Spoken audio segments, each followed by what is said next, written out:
Regular daily life থেকে একটু বিরতিতে ছিলাম।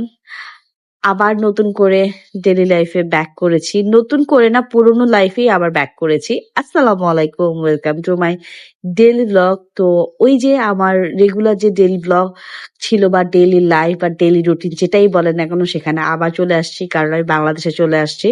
আসলে আমি বাংলাদেশে আসছি, আমার না কেন জানি কিছুই ভালো লাগছে না। তারপরও আসতে তো হবেই, আলহামদুলিল্লাহ। তো আমার ফেস দেখে বুঝতে পারতেছেন আমি বেশ অসুস্থ। আমার একটা খুব বাজে একটা প্লেন জার্নি গিয়েছে। তো শরীরের উপর বেশ ভালো একটা ধকল গিয়েছে। তো তার আগের দিনে আমি একটু ডাক্তারের কাছে গিয়েছিলাম নিজেরকে দেখাতে, কারণ আমি অ্যাকচুয়ালি খুব অসুস্থ। তো আসার সময় আমি মিনা বাজার থেকে দেশি পারাটা লেখা এখানে, যাই হোক এটা হচ্ছে আমাদের ভাষায় পরোটা। তো আমি নিয়ে আসছি, কারণ এসে আমার আসলে কোনো কাজ করতে ইচ্ছা করতেছে না। আমার মন ভালো নেই। এক হচ্ছে মনিরকে ছাড়া খুবই খারাপ লাগছে। মনিরের জন্য খুবই মানে কেমন খালি, খালি লাগছে। এতদিন একসাথে ছিলাম। এখন দেশে চলে আসছি, ভাল লাগছে না কিছুই। তো এটা ছিল ফ্রাইডের ব্লগ। তো আমি একটু দেরিতেই ঘুম থেকে উঠেছিলাম। যেহেতু সকালে ওইভাবে কাজ ছিল না। মমিতের স্কুল এখনো শুরু হয়নি ফ্রাইডে যেহেতু। তো ওই যে আমি ওই ফ্রোজেন পরোটা, ডিম আর হচ্ছে এখানে একটু চা বানিয়ে নিচ্ছি। আর মুমিত হচ্ছে একটু বাইরে থেকে ডাল নিয়ে আসছে।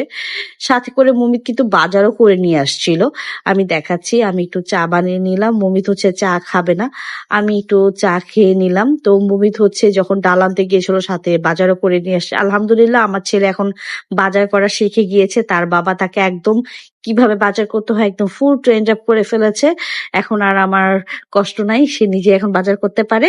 কিন্তু তাকে বাজার করতে হলে তাকে একটু কিছু দিতে হয় আর কি, মানে ধরেন 20 টাকা 10 টাকা ডিপেন্ড করে।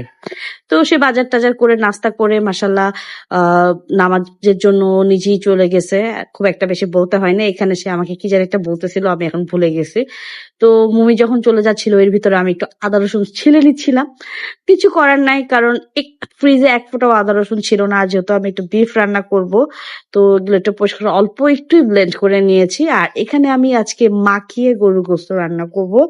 আপনারা বলবেন তো মাখিয়ে গরুর গোস্ত রান্না করলে বেশি ভালো লাগে নাকি কষিয়ে রান্না করলে বেশি ভালো লাগে? আমি দুই ভাবেই খাই। আমার কাছে দুই ভাবেই বেশ ভালো লাগে। আমার কাছে যে এটা বেশি ভালো লাগে ওইটা কম ভালো লাগে আমার কাছে এমন না, আমার কাছে দুই ভাবেই ভালো লাগে। আমি ডিপেন্ড করে মুড, সিচুয়েশন, সময় সবকিছু মিলিয়ে যখন যেভাবে ভালো লাগে ওভাবে করি। তো আমি মাংসটা বসিয়ে দিয়ে ওই যে আমার ডেইলি রুটিন, বিছানা গোছানো, ঘর-টর পরিষ্কার করে, যেহেতু আজকে দেরিতে ঘুম থেকে উঠেছি, তো এই কাজগুলা তো আগে করা হয়নি। তো ভাবলাম রান্নাঘরে কাজ করে দেন আমি রুম গুলা ক্লিন করতে আসছি। আমার না এবারে আমার রুমের বেডটা যেখানে সাইডে রাখছি কেন যেন ভাল লাগছে না। আমি তো চেঞ্জ করবো খুব তাড়াতাড়ি। তো এই পাশে রুমটাও একটু গুছিয়ে নিচ্ছি। আর আমার ভ্যানিটির অবস্থা খুবই বাজে অবস্থা হয়ে আছে, একদমই নাজেহাল। তো এটাকে একটু ক্লিন করবো, মানে যতটুকু সম্ভব। একদম ডিপ ক্লিন তো আর করতে পারছি না। তো যতটুকু পারছি আমি ভালোই করেছি, অনেক কিছু ফেলে দিয়েছি। এর ভিতরে আজকে আমি লাঞ্চ অনেক দেরিতে করেছিলাম, কারণ নাস্তাই করেছি আমি 12:30টার দিকে। জাস্ট এই ভিতরে আমি অনেক দেরি করে, আমার আসলে দুপুরে অত ক্ষুধা লাগতেছিল না। তো আমি ভাবলাম যে বসে বসে কাজগুলাই করি। ভ্যানিটিটা অনেক কিছুই ফেলে দিয়েছি যেগুলো আমার কাজে লাগবে না। তো এর ভিতরে আমি কয়েকবারই মাংস দেখে এসেছিলাম যে কি অবস্থা। তো আলুও দিয়ে আসছিলাম, ঝোলও দিয়ে আসছিলাম। এই পর্যায়ে আমার একদমই বিফটা হয়ে গিয়েছে, নামিয়ে ফেলবো আর কি। খুবই তামঝাম কিছু করিনি, সিম্পল ভাবে আলু দিয়ে রেগুলার যে গরুর গোস্ত হয় ওইটাই করেছি। আর সাথে ছিল সাদা পোলাও, এটা অবশ্য আমি রান্না করিনি, এটা আমার বড় মামি দিয়ে দিয়েছিল, ওইটাই আমি নামিয়ে গরম করে নিয়েছিলাম। আর সাথে ছিল মাখানো সালাদ, এটা আমার জন্যই আমি করেছি, কারণ মমি সালাদ খায় না খুব একটা, মমি শুধু লেবু খায়।